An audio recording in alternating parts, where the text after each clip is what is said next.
A multidão ajuntou-se contra Paulo e Silas, e os magistrados ordenaram que se lhes tirassem as roupas e fossem açoitados. Depois de serem severamente açoitados, foram lançados na prisão. O carcereiro recebeu a instrução para vigiá-los com cuidado. Tendo recebido tais ordens, ele os lançou no cárcere interior e lhes prendeu os pés no tronco. Por volta da meia-noite, Paulo e Silas estavam orando e cantando hinos a Deus. Os outros presos os ouviam. De repente, houve um terremoto tão violento que os alicerces da prisão foram abalados. Imediatamente, todas as portas se abriram e as correntes de todos se soltaram. O carcereiro acordou e, vendo abertas as portas da prisão, desembainhou sua espada para se matar, porque pensava que os presos tivessem fugido. Mas Paulo gritou: "Não faça isso, estamos todos aqui." O carcereiro pediu luz, entrou correndo e, trêmulo, prostrou-se diante de Paulo e Silas. Então levou-os para fora e perguntou: "Senhores, que devo fazer para ser salvo?" Eles responderam: "Creia no Senhor Jesus e serão salvos você e os de sua casa." Vamos repetir: creia no Senhor Jesus e serão salvos você e os de sua casa. E pregaram a palavra de Deus a ele e a todos os de sua casa.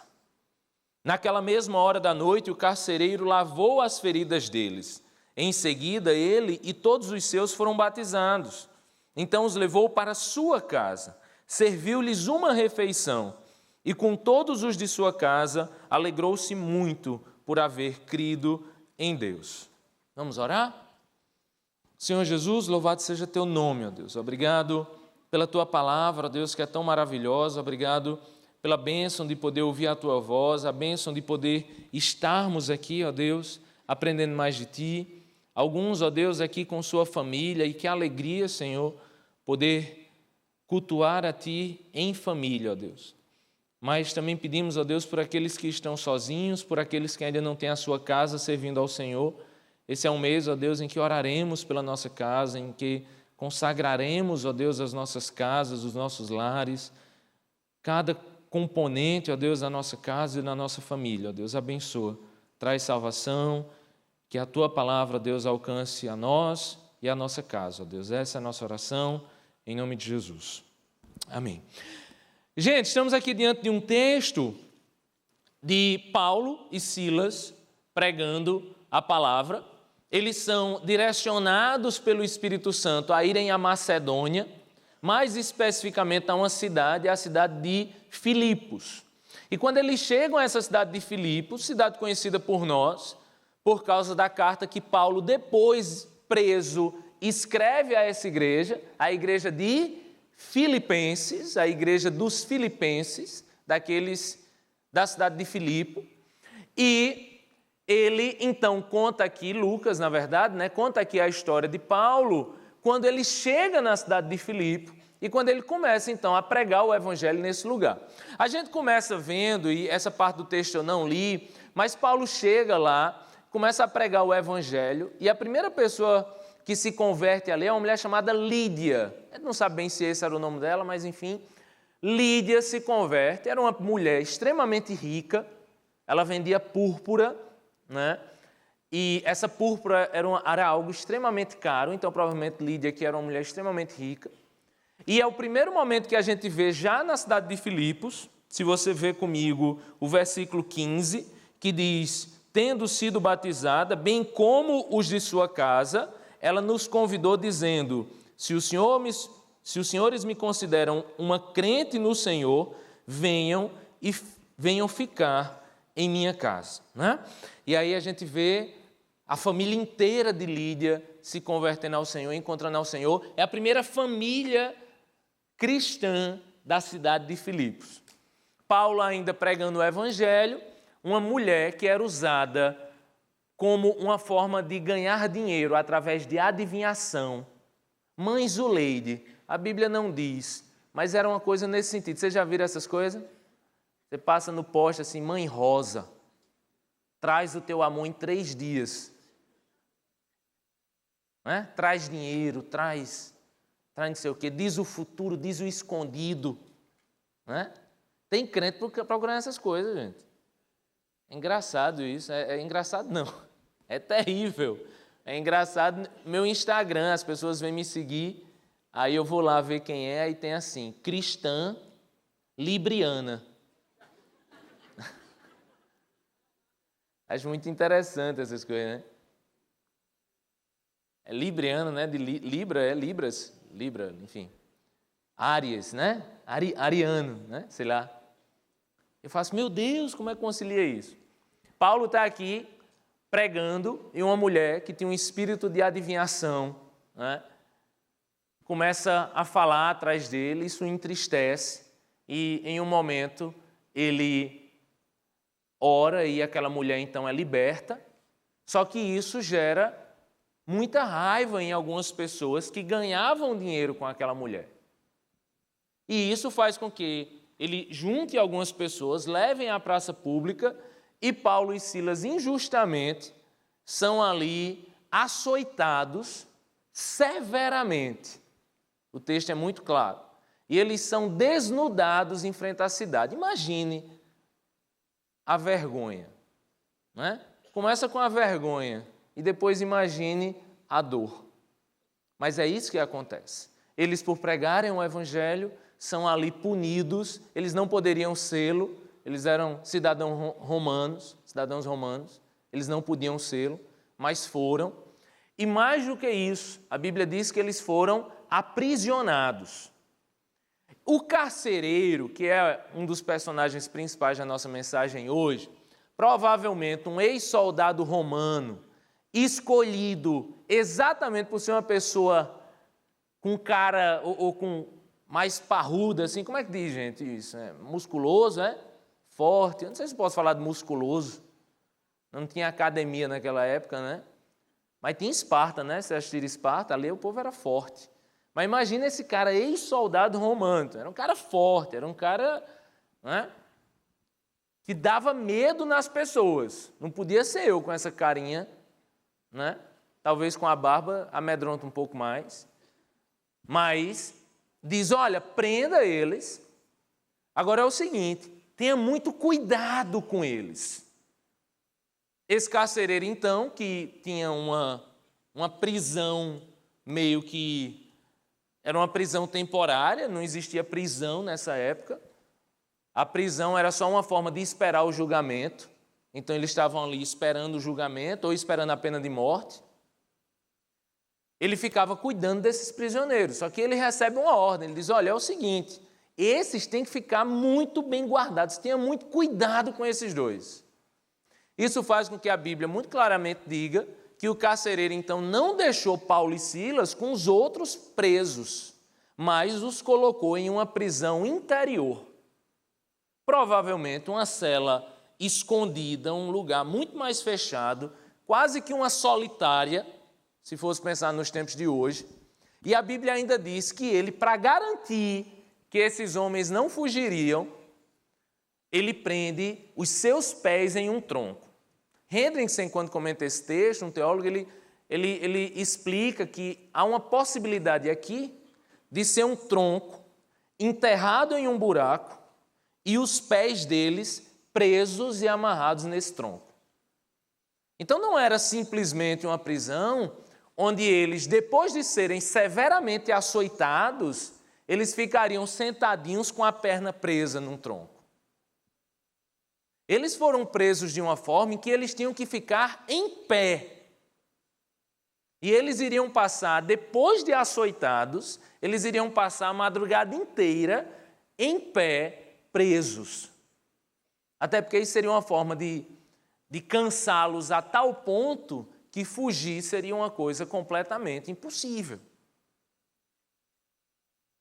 Então veja que nós temos aqui 2 missionários do Senhor, 2 pessoas que estavam unicamente pregando o Evangelho, vivendo uma situação de extremo sofrimento, de extrema perseguição, de extrema dor.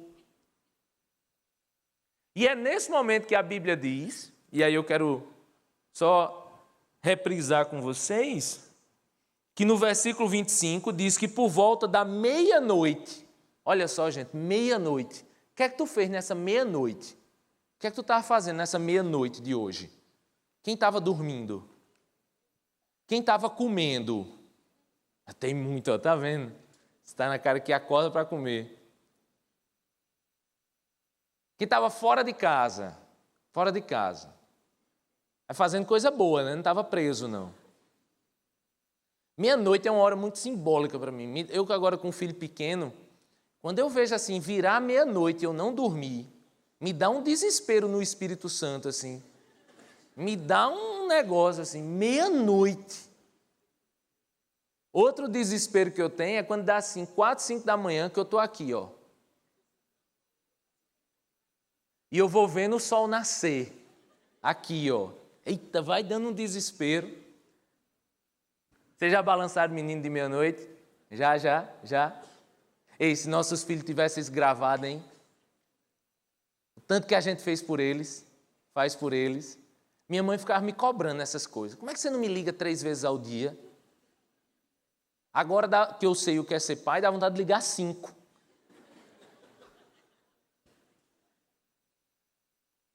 Meia-noite, gente, açoitado, preso com as pernas dentro de um buraco, sem poder sentar. O que é que você ia dizer? Me tira daqui! Eu sou romano! Cadê o artigo 5º da Constituição? Habeas corpus! Lava Jato! Satanás! Deus, cadê você? Imagina, o que é que a gente diria? O que é que a gente faz? O que é que a gente fala no momento da dor, no momento do sofrimento? Sabe o que é que a Bíblia diz que Paulo estava fazendo, gente? A Bíblia diz, por volta da meia-noite, Paulo e Silas estavam orando e cantando hinos a Deus. Mas olha um detalhe importante.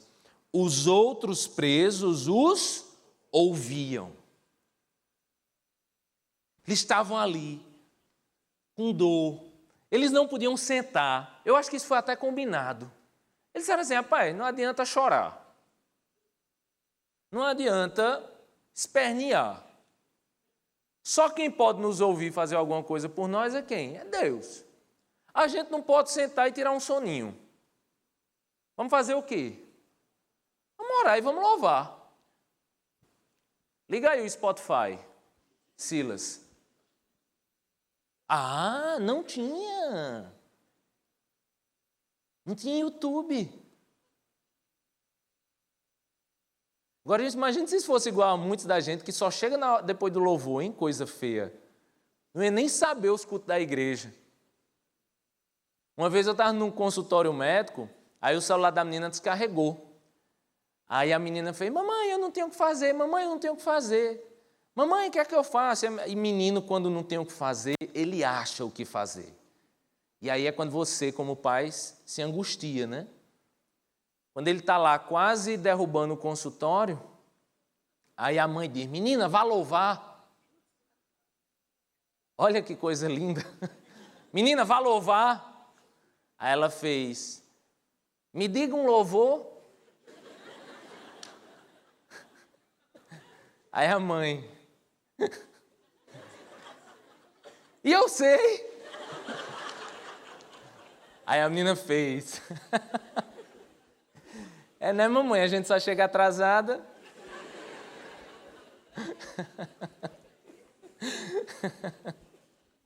Só pega a palavra. Louvar o quê? E eles começam, gente, a louvar. Eles começam a adorar no momento de maior dor e de maior angústia. Esses dias eu vivi um negócio interessante, assim. Quando você tem um filho, né, você tem marido e esposa dedicado a um filho. Muito fácil, gente. Muito fácil. Nível 1 de dificuldade. Agora com 2, meu Deus do céu. Minha filha mais velha, Bela, adoeceu, começou a vomitar de madrugada. O outro já estava acordado, chorando. E quando um adoece, o outro imita. Né? Criança imita tudo, né? A doença imita também. Minha filha começa a vomitar, vamos para o hospital. Aí vai aquele negócio, minha esposa fica com um, eu vou com a outra para o hospital. Chega lá, o médico não sabia de nada. Disse que menina não tinha nada. Aí eu consegui contato com o meu pediatra, fui lá não sei onde atrás do meu pediatra, do meu não, da minha filha, né? Do pediatra da minha filha. A menina vomita o carro todo, gente. Mas toda assim, de bater na minha cabeça, assim, sabe? Não foi uma vomitada aquilo, não. Foi um jato. Tudo. Aí o carro só tinha tapioca, suco de laranja. Você abre o vidro, mas não adianta. Não adianta. Internou ali. Chego no consultório, todo vomitado, ela toda banhada em vômito, o carro todo sujo. Vou tomar banho com ela de detergente e papel dentro do consultório, do banheiro do consultório. Nesse moído todo, coitada da minha filha, nunca tinha vomitado. Ela com 3 anos, nunca tinha tido isso, né? Eu estava mais assustado que ela. E nessa agonia toda de dirigir ela, papai, tô mal. Eu falei, minha filha, vamos louvar? Ela, peguei meu violão e fiz essa canção. Aí ela faz um poporri, sabe? Ela emenda em 3 palavrinhas só. E eu lá cantando com ela. Não tinha o que fazer. Congestionamento na BR. A menina toda vomitada dentro do carro. Eu todo vomitado. O vento não circulava. Eu quase vomitando atrás. O que é que vai fazer? Vai reclamar da vida? Vai chorar? Vai sair correndo e deixa a menina lá? Né? Vamos louvar. E aí eu comecei a achar a música do louvor tudinho para cantar. A gente foi cantando. Aí a coisa foi ficando divertida. E ela foi esquecendo e vomitando. Aí esquecia, vomitava, lembrava, mas louvava, aí esquecia. Entendeu? Aí quando vomitava mais, louvava mais. E chegamos lá, chegamos no banheiro, louvando ao Senhor. E ela já estava instigada. Ela fez, quando tudo passou, aí ela começou a tomar o remédio, foi melhorando. Aí parou de vomitar, né? Ficou bem. Ela fez, papai, quer dizer que quando vomita, louva, é? Eu falei, não, minha filha. A gente louva em todo o tempo. Mas a gente não pode deixar de louvar, principalmente quando a gente sofre.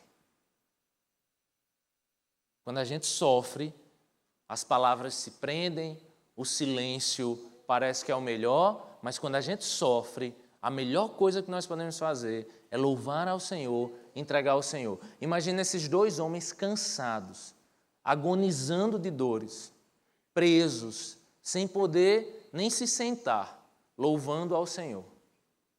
Talvez porque era a única coisa que eles poderiam fazer. Mas quando louvar é a única coisa que podemos fazer, que coisa maravilhosa nós temos para fazer, que é louvar ao Senhor. E eles louvando ao Senhor, de alguma forma, isso chama a atenção dos outros prisioneiros. Um terremoto acontece. Terremoto não era uma coisa de outro mundo em Filipos. É uma região que já havia vivido, e todos os cidadãos ali já tinham vivido terremoto. De alguma forma que a Bíblia não explica, esse terremoto foi diferente. Ele foi diferente porque, primeiro, ele soltou as correntes de todos os presos, o que não é uma coisa de outro mundo, até porque as correntes eram fincadas entre pedras e o ranger das pedras, o tremer das pedras, libera então as correntes. Mas, de alguma forma, aquilo foi assustador, aquilo assustou os presos. Por quê? Porque a prisão se abriu, porque as correntes caíram, mas ninguém fugiu. Imagina, você assistiu Prison Break? Não? Vocês fazem o quê da vida?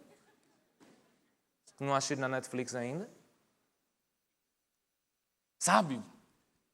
todo mundo preso, todo mundo querendo sair, lógico. Mas, de alguma forma, aquele terremoto fez com que eles não fugissem. Talvez, sabe o que aconteceu? Eles entenderam que aquele terremoto era um ato divino.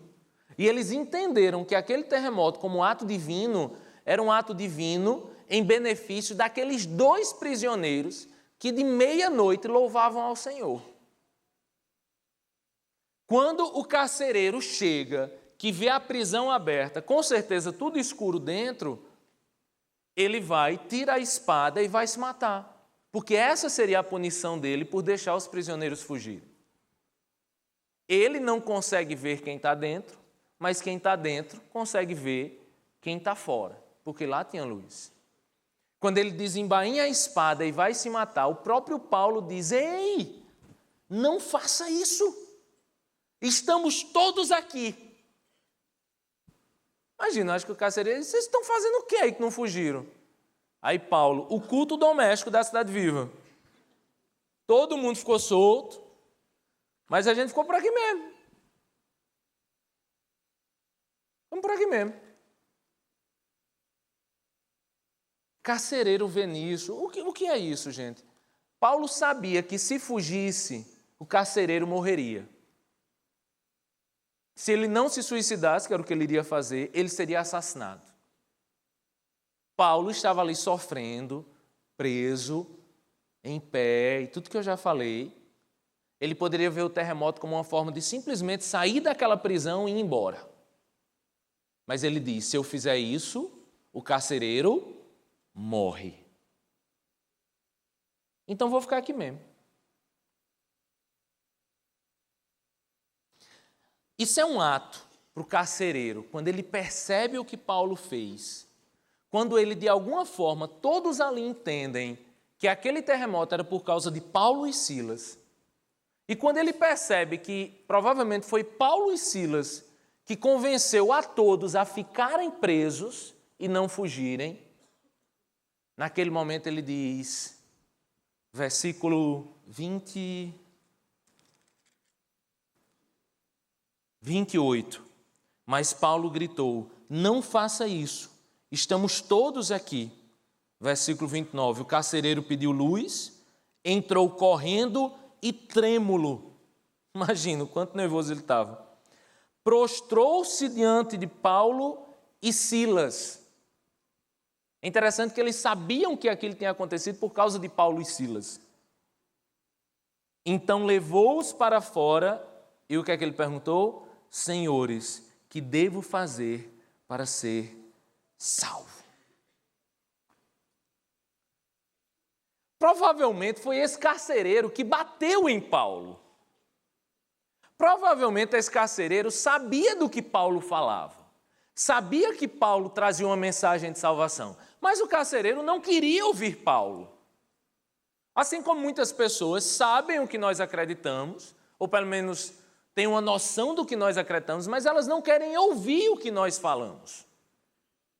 Paulo ali, ele não era apenas um missionário que pregava a palavra de Deus. Paulo era um missionário que testemunhava da palavra de Deus mesmo quando sofria. E mesmo quando Paulo podia agir fugindo da prisão ou saindo ali para de alguma forma conseguir algum benefício para si próprio, Paulo pensa no carcereiro e ele age de forma graciosa. Ele é um missionário que prega a palavra, ele é um missionário que testemunha da palavra mesmo no sofrimento e ele é um missionário que age de forma graciosa com a pessoa que o espanca.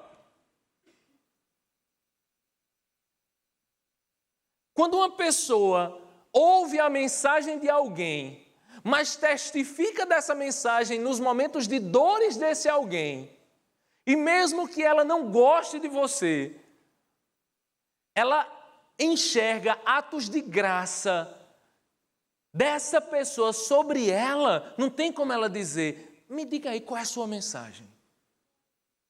Eu tenho que ouvir que mensagem é essa. Eu tenho que, de alguma forma, valorizar essa mensagem, porque você é uma pessoa diferente, existe algo diferente aí. Quando a gente fez aquela coisa de limpar a Universidade Federal. Eu já contei isso na pregação há uns dias. A gente foi, limpou, né, os banheiros, lavou o banheiro. Aí todo mundo ficou com raiva da gente porque a gente lavou os banheiros da UFPB. Todo mundo não, um grupinho lá, né? Nessa época estava tendo um acampamento, era uma greve de estudante, alguma coisa assim. Ocupação, né? Ocupação, isso. Estavam ocupados ali, enfim, perto do RU ali, do restaurante universitário. Na minha época era o restaurante ali, não sei se ainda é hoje. Aí a gente fez, rapaz, eles ficaram com raiva da gente? Ficaram. Aí eles disseram assim, por que vocês não vieram dialogar com a gente? Chegaram aqui limpando a universidade. Aí a gente preparou, acho que num domingo de manhã, não lembro bem, a gente preparou um café da manhã para eles. Cheiro de maconha, assim. Não sei se era maconha, me disseram.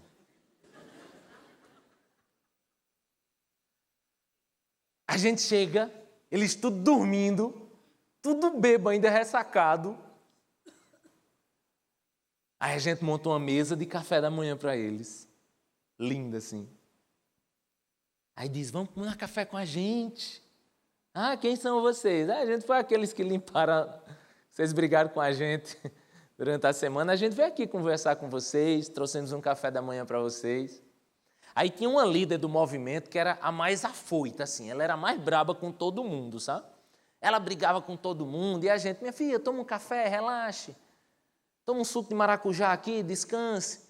E ela lá, irada com todo mundo. O que é que acontece, gente? Logo ela, a líder do movimento, fura o pé. Não sei, não foi a gente não que botou. Tá? Ela fura o pé.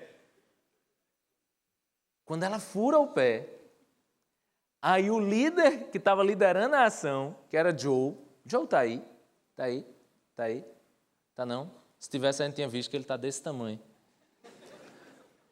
Joe, né, que está pregando aqui na juventude, ele que fazia medicina na época, hoje ele já terminou, ele leva a menina no hospital, cuida da menina, faz o curativo da menina. A menina que mais brigou com ele foi lá e cuidou da menina.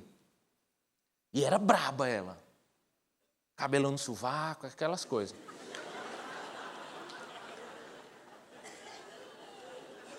Aí, não sei, isso é tão comum, né?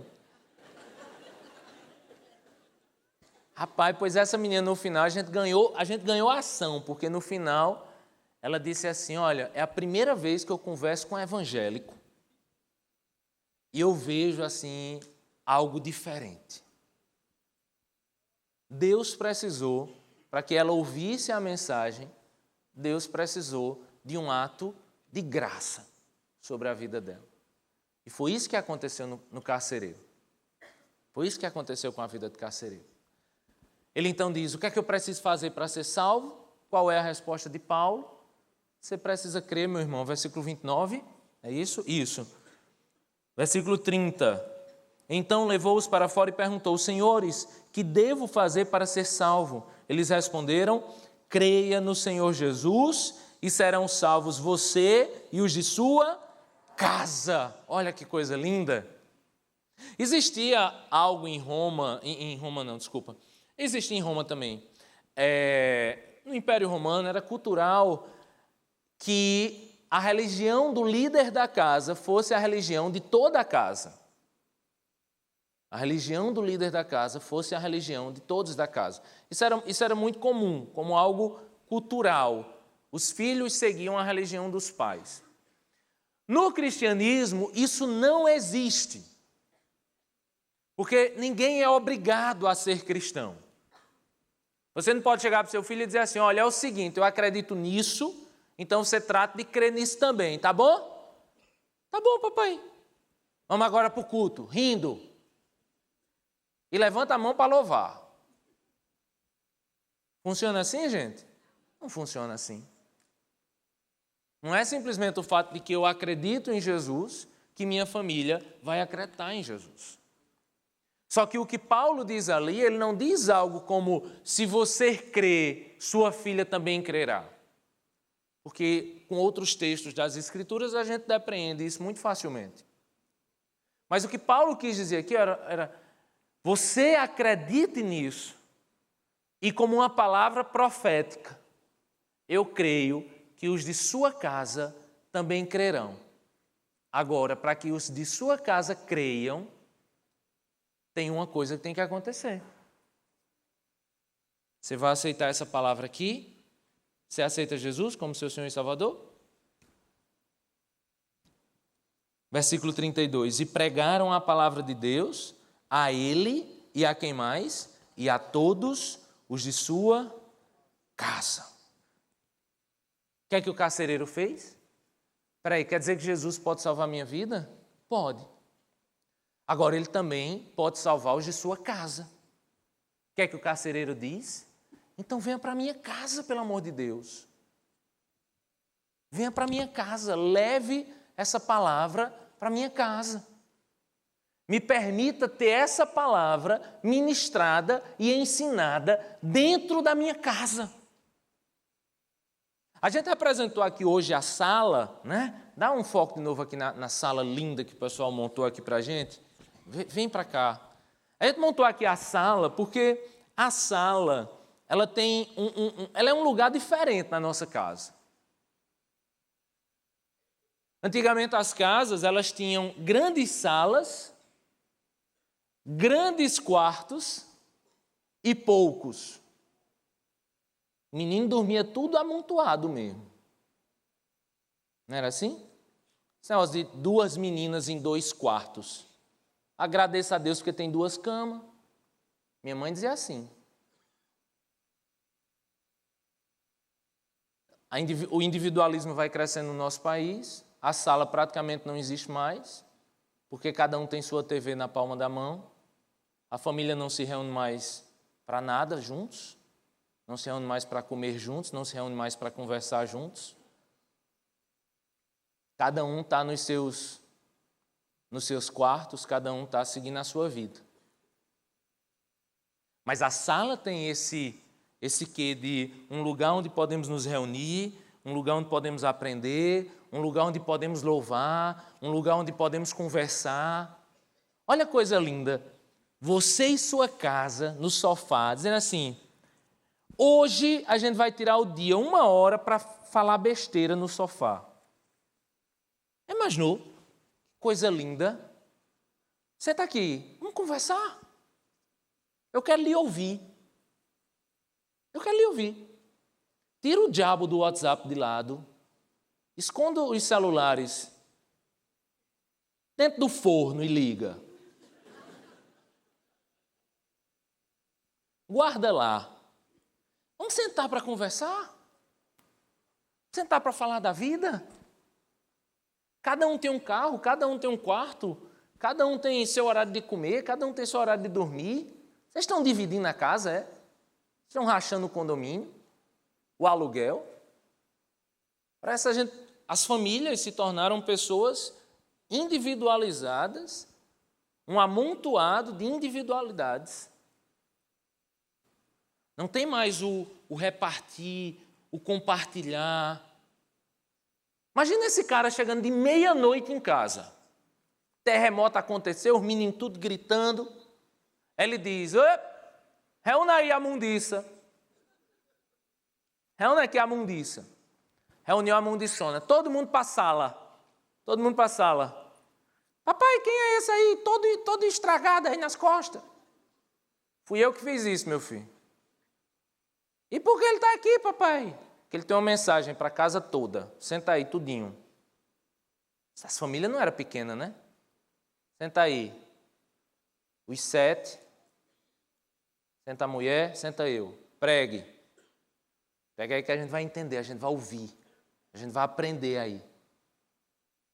Ele leva Paulo para a sua casa. Eu vi uma frase nesses dias que foi uma das coisas que brilhou no meu coração para poder a gente desenvolver junto com os outros pastores essa série. Foi uma frase que diz assim, toda casa tem um púlpito. Toda casa tem um púlpito. Quem ocupa o púlpito da sua casa? Você sabe que o púlpito a gente chama tradicionalmente esse lugar onde o pastor prega, né? Parece que púlpitos só tem na igreja, mas púlpitos tem em casa. Porque púlpito é lugar onde se ensina, púlpito é lugar onde se passa uma mensagem de vida. Quem ocupa os púlpitos da nossa casa? De quem a nossa família aprende? De quem os nossos filhos aprendem sobre a vida? Nossos filhos aprendem sobre a vida com quem? Com WhatsApp? Com Instagram? Nossos filhos aprendem sobre a vida com quem? Com um grupinho de WhatsApp dele? Com os amigos dele? Quem ocupa a liderança da casa? Quem ocupa o púlpito da casa? Quem direciona o ensino cristão dentro da casa? Quem é o pastor da casa? Se você é casado, pai, é que o homem assume uma função de pastor na casa. O marido é colocado por Deus como líder da sua casa. Eu nem vou entrar muito nisso, porque a gente vai falar na terceira mensagem da série sobre papéis. Mas algo que a gente precisa entender aqui é que estão pregando para os nossos filhos e estão pregando para o nosso cônjuge dentro da nossa casa. Quem prega para eles?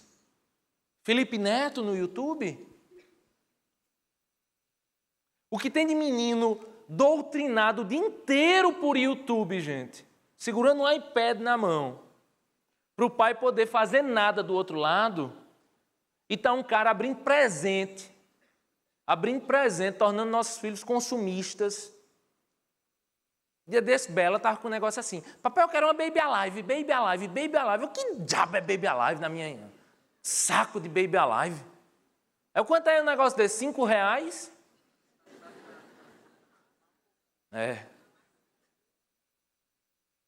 Nossa, bem R$1.000 uma boneca dessa. Eu estou comprando um rim. Ela vem com um órgão dentro dela, é viva mesmo essa bicha. E onde danado essa menina estava vendo esse negócio de Baby Alive?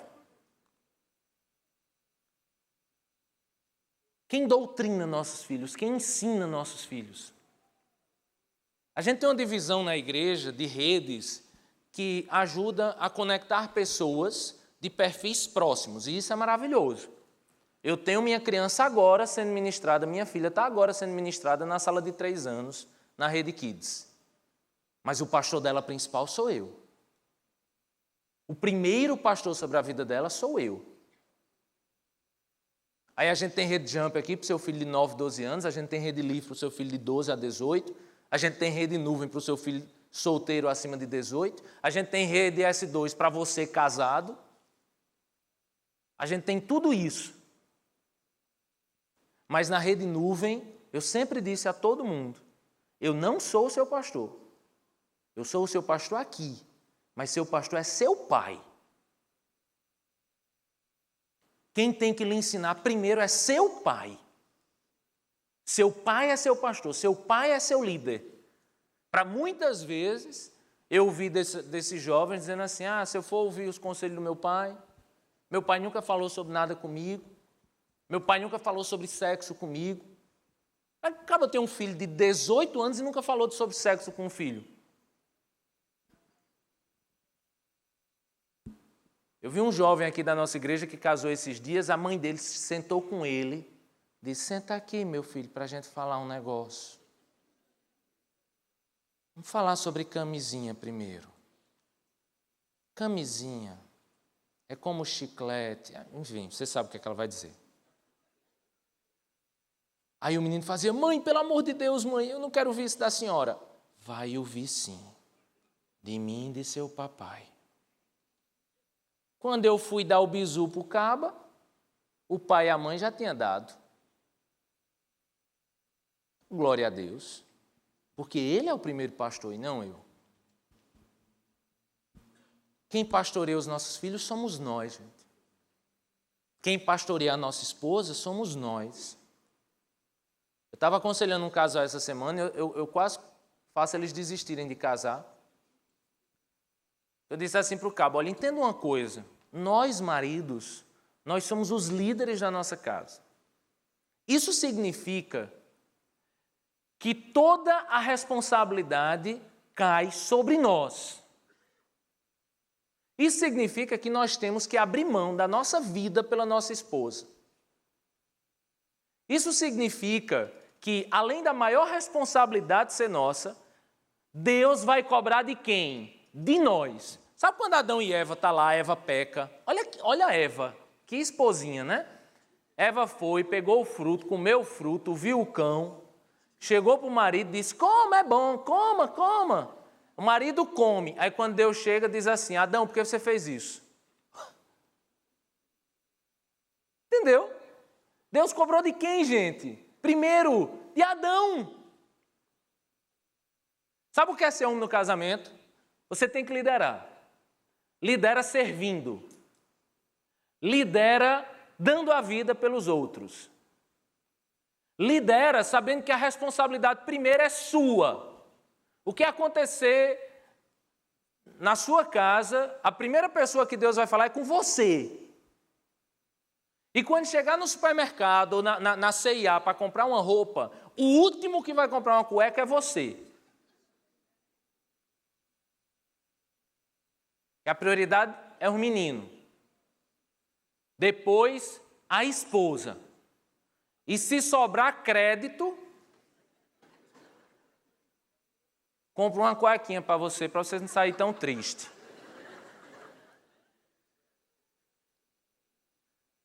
Aí o jovem disse assim, entendi, pastor, quer dizer que eu sou o líder?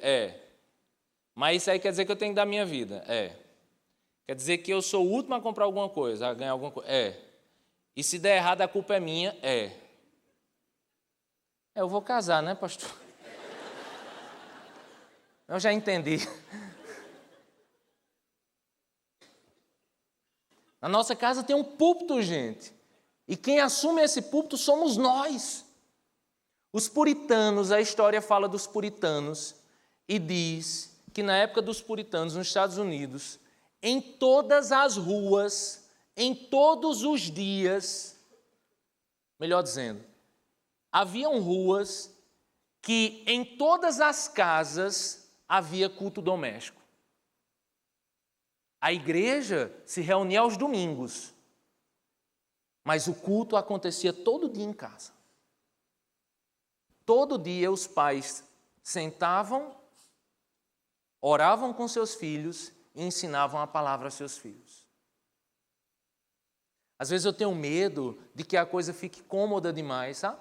Você diga assim, mas pastor Tiago vai falar sobre sexo com meu filho lá no culto da Rede Nuvem. Mas pastor Sérgio vai ensinar o menino.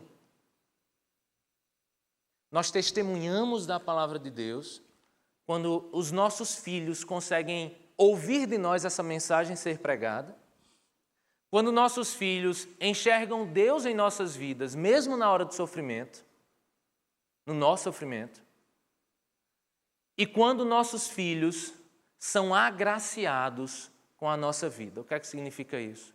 Os nossos filhos enxergam em nós, pais, a graça de Jesus todos os dias. Sabe, agir de forma graciosa com o filho. Sabe, gracioso assim. Eu estou escrevendo um livro e isso está me ocupando um tempo. Aí às vezes eu paro assim para... Minha filha Bela está lá brincando com a mãe, Davi está dormindo, aí eu paro, começo a escrever uma linha. Aí Bela faz, papai, vamos brincar também? Aí a vontade que dá é o quê? Não, minha filha, deixa eu escrever esse livro aqui, isso é para a glória de Deus, né? Isso é para não sei o quê. Aí eu faço, tá bom, minha filha, vamos brincar. Aí vou escrever de que horas? 10 da noite, até meia-noite. Foi o que eu fiz hoje. Espera a bichinha dormir, eu vou lá. E ela olha para isso e faz, caramba, que coisa graciosa, né? Papai deixou o iPad, deixou de escrever para ficar comigo. O que eu vejo hoje são filhos implorando a atenção dos pais. Eu não sei se você viu, mas nesses dias eu vi um vídeo de WhatsApp de crianças que fizeram um protesto contra o celular dos pais. Logicamente, aquilo foi feito só como uma forma de chamar a atenção. Mas é muito interessante os pais dizendo assim, papai, os filhos dizendo, papai, larga o celular, papai, larga o celular. A gente não consegue ter mais um momento em família, para pastorear a nossa família, para fazer como esse carcereiro, e eu estou fazendo isso de forma alegórica, lógico, mas como esse carcereiro fez de dizer, Paulo, traz essa mensagem para a minha casa. Isso é o que a gente deveria fazer sempre. Olha, vai ter um momento de leitura da palavra aqui em casa. Não precisa ser um momento chatão, não. Culto doméstico, e você vai ler isso que eu coloquei como introdução de o que não fazer no culto doméstico. Culto doméstico não é para você ficar passando as coisas na cara da esposa, não. Entendeu? Ó, a Bíblia diz aqui, ó. Tá vendo, amor? Ó, menino, fornicação. Tá vendo aqui? Não. É o momento de compartilharmos juntos a palavra, de aprendermos juntos a palavra, sabe? De orarmos juntos, de louvarmos juntos. Sabe tocar violão, não? Bota no YouTube. Bota uma musiquinha assim, ó, todo mundo louva junto, fecha os olhos, apaga a luz. Aí depois liga a luz, lê um texto. Aí diz assim, mulher, o que é que tu entendeu? Isso. Menino, o que é que tu entendeu? Isso. Fulana, o que é que tu entendeu? Isso. É isso mesmo, gente. Deus faz isso, Deus é maravilhoso e tal. Vamos orar agora para a gente encerrar? Vamos, papai. Aí encerra todo mundo. Ó, coisa linda, gente. Sabe o que isso gera? Gera em nós, pais, a necessidade de toda semana buscar aprender mais da palavra de Deus para poder dar à nossa família. Isso faz com que a gente assuma o nosso lugar. O pastor da casa somos nós. Ah, você não tem marido, você é você. Pastora da sua casa é você. Ensine seus filhos, doutrine seus filhos. Seja gracioso com seus filhos. E eles serão impactados. Sabe o que é que acontece? Paulo leva essa mensagem para a sua casa, para a sua sala. Todos ouvem, todos aceitam Jesus, todos são batizados nas águas. Isso é uma coisa maravilhosa, que o batismo é uma confirmação pública do que Jesus faz em nossa vida. E uma coisa que eu sonho tanto é em ver batizar os meus filhos. Imaginou coisa linda?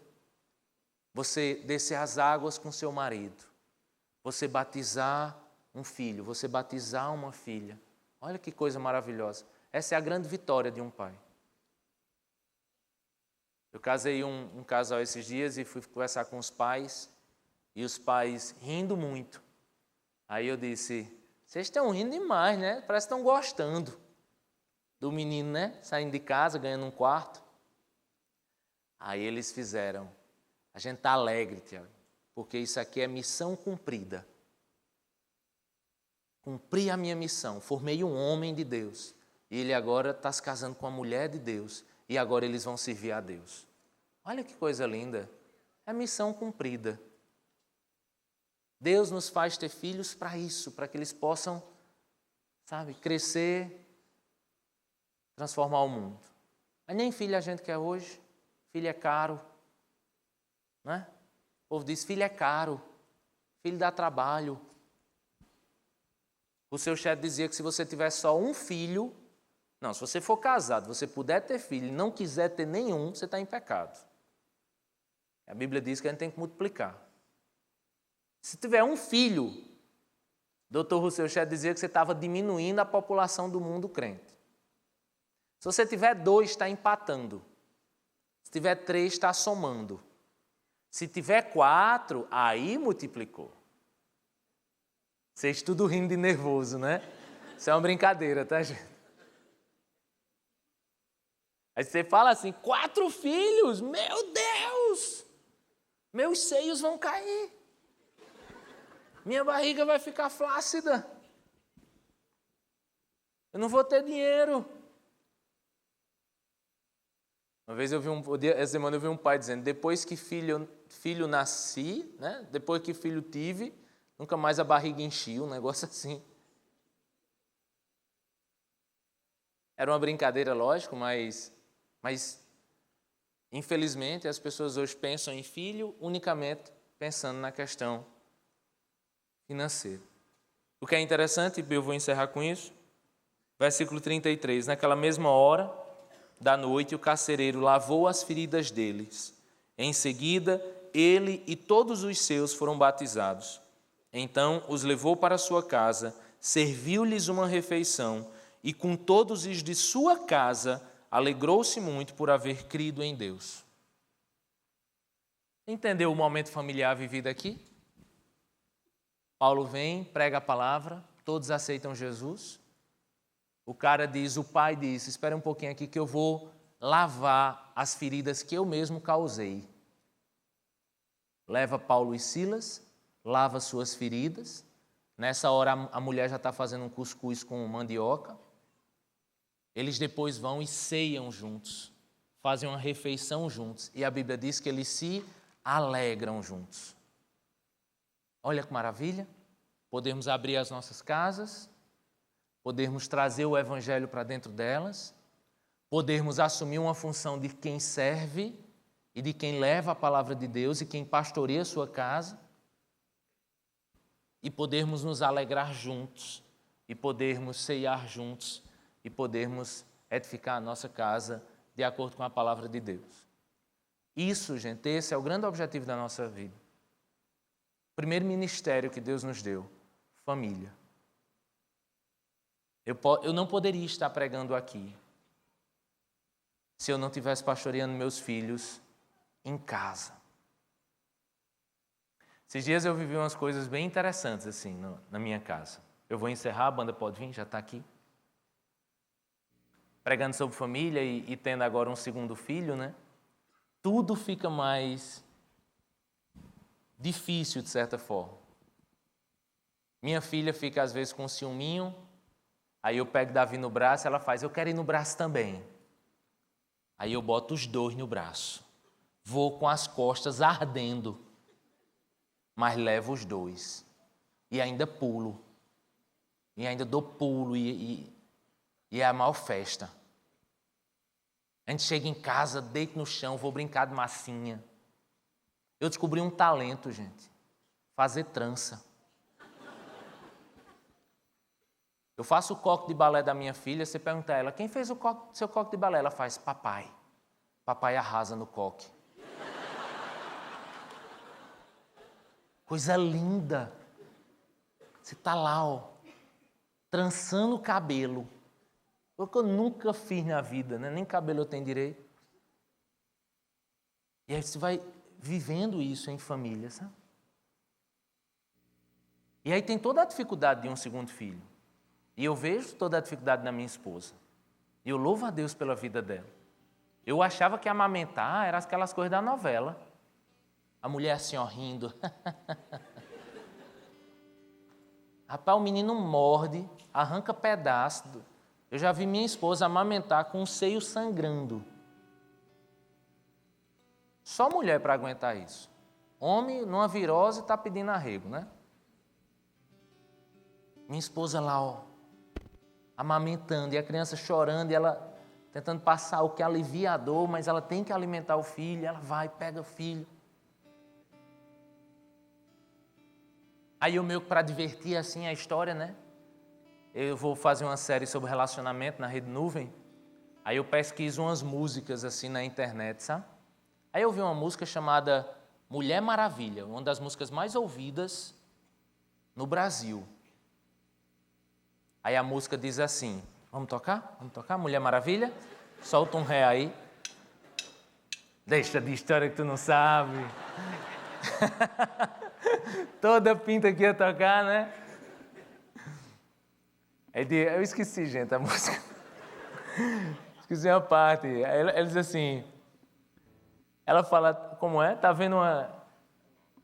Dá o tom. Ah, Mulher Maravilha. Ele faz assim. Ele fala de ter uma criança em casa, banguela, correndo, né? E abre a geladeira, tem 2 copos e uma mamadeira, né? É bem vida de casado assim mesmo, com criança e tal. É bem bonitinha a letra. Aí ele faz assim, ele dizendo para a mulher agora, né? Sabe aquele amor que se multiplica? Quem nunca sonhou ter isso na vida? Ser o herói de alguém, né? Papai herói, papai arrasa no coque. Ser o herói de alguém e ter ao seu lado a Mulher Maravilha. Aí eu olho para minha esposa assim, aí canta essa música, sabe? Quem nunca sonhou ter isso na vida? Nananana. Ser o herói de alguém, melhor ainda, ter a Mulher Maravilha. Ela fica besta, gente, fica galega. Fica toda, para amor, deixa de coisa.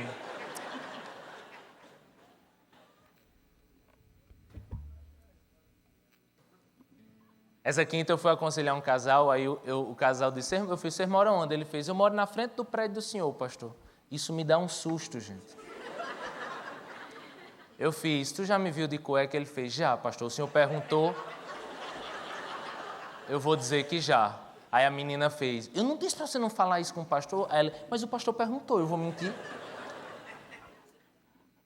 Aí eu achava que ninguém conseguia me ver. Assim, porque eu sou de Patos, quem é de Patos vive com calor. Então, em casa, você fica livre, você fica leve, né? Aí eu parei com isso agora, tá, vizinhos? Não vão mais me ver assim. Eu agora estou só de short em casa, o que é horrível. Estou quase pensando em me mudar por isso. Aí, eu cantei essa música para minha esposa, né? Pela 1000ª vez. Oi, amor, minha Mulher Maravilha. Aí ela fez assim... E você é meu Superman. Aí eu disse, mas de short, sem cueca, né? Nessa leseira toda, minha esposa me surpreendeu ontem. Ela fez assim, nosso filho está com 2 meses, ainda está tendo cólica. Aí meu amor fez assim, amor, vamos ter o terceiro? Aí eu fiz, vamos agora?